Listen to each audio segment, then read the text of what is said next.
Kitchen. आज आपण बघणार आहोत नारळाची वडी, नारळाची बर्फी.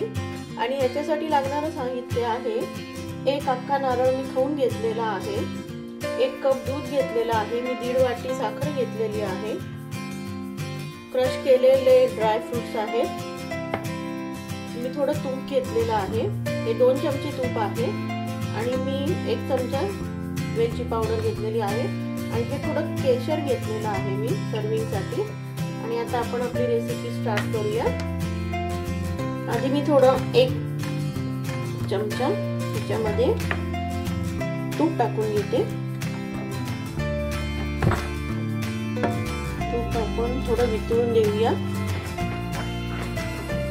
तूप वितळल्यानंतर आपण जो आपला खोवलेला नारळ आहे तो याच्यामध्ये टाकून घेऊ. आणि हे अक्षरशः स्लो गॅसवर करायचं आहे, नाहीतर मग ते नारळ खाली जळण्याची शक्यता आहे. आणि आपल्याला हे सारखं परतत राहायचं आहे. आपण नारळ जास्त शिजवणार नाही आहोत.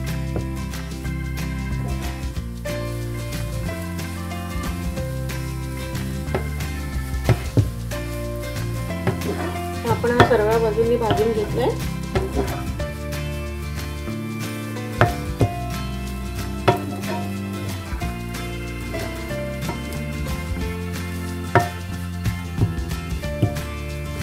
आपण आता त्याच्यामध्ये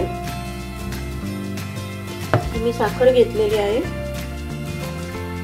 मी 1.5 वाटी साखर घेतलेली आहे. आपण आता त्याच्यामध्ये 1 वाटी साखर ऍड करू. ज्यांना जास्त गोड आवडतं त्यांनी त्याच्यात पूर्ण 1.5 वाटी, एका नारळाला पूर्ण 1.5 वाटी साखर घ्या.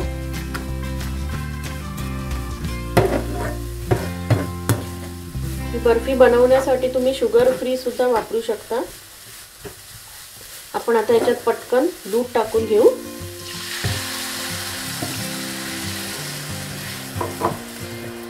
आणि मी याच्यात आत्ताच वेलची टाकणार आहे, वेलची पूड केलेली टाकणार आहे.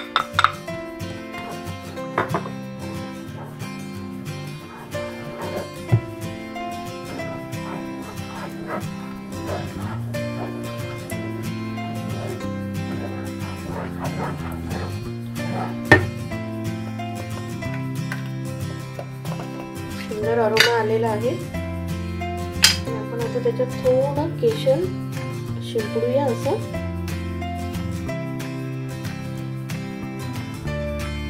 ते खूप छान वरती येणार आहे. तुम्ही छान परतून घ्या त्या आधी, तुम्हाला सुंदर असा सुगंध येईल त्याचा. आणि आपण याच्यात कलर मिक्स करणार नाही आहोत. जेवढं नैसर्गिक पद्धतीने बनवता येईल तेवढं आपण बनवायचं आहे, नॅचरल. थोडा केशरचा कलर आलेला आहे त्याला. थंड झाल्यानंतर थोडा अजून छान कलर येणार आहे. आता आपलं हे छान मिळून आलेलं आहे. त्याला साधारणपणे 10 ते 15 मिनिटं लागतात. आपलं खोबरं छान शिजलेलं आहे.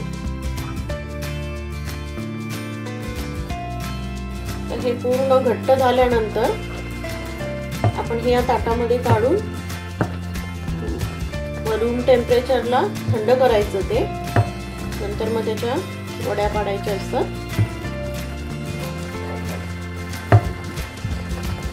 हे असं छान घट्ट झालं पाहिजे. आणि थोडा केशरचा कलरही त्याच्यामध्ये छान आलेला आहे.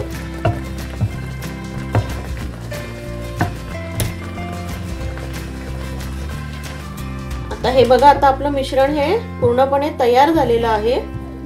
आणि मी या ताटाला आधी तूप लावून घेतलेला आहे, तुपाचा हात लावलेला आहे. आणि आता आपण आपलं हे मिश्रण याच्यामध्ये छान ओतून घेऊया. आणि आता आपण हे थोडं रूम टेम्परेचरला थंड करून घेणार आहोत.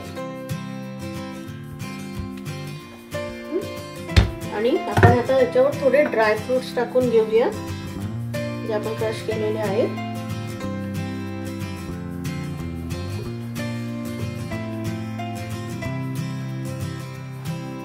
ड्रायफ्रूट्स ऑप्शनल आहे, तुम्हाला जर हवं तर तुम्ही टाकून घ्या, नाही टाकलं तरी चालेल. पण खूप छान दिसतात दिसायला.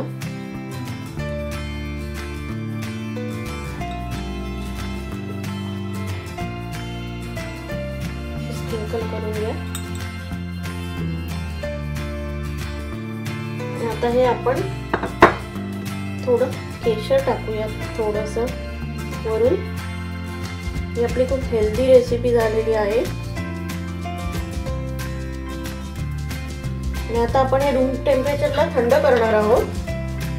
थोडं छान असं स्प्रेड करून घेऊया म्हणजे आपल्या वड्या छान होतील। आणि आपण त्याला आता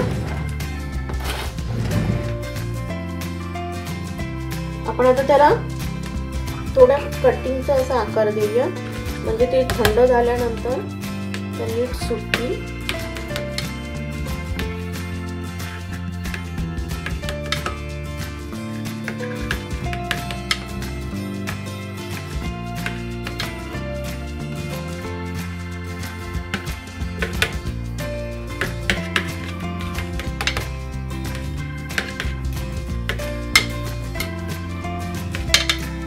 आणि आता आपण हे छान थंड करून घेऊ।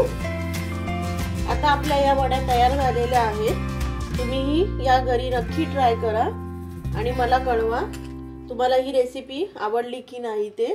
Thank you.